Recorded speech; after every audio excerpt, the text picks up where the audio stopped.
Once upon a time, America was healthy and prosperous.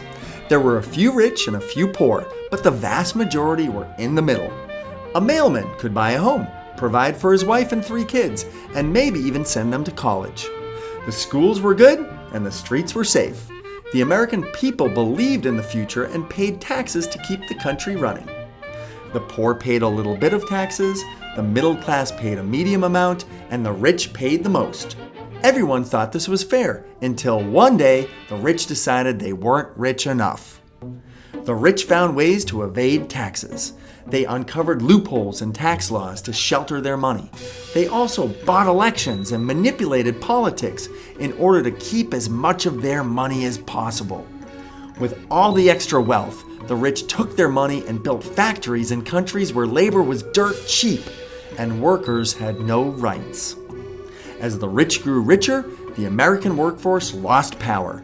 The middle class began to disappear, and the wealth gap grew wider. In order to keep the American people in line, the rich bought newspapers, TV, radio stations, and broadcasted the message that this was all for the better interest of the people and that money would trickle down. As it stands today, the top 1% of the population owns 40% of the country's wealth. The bottom half only controls 2.5%. A CEO earns 400 times what the average employee earns, which means that it takes an employee 50 days to earn what the CEO earns in 1 hour.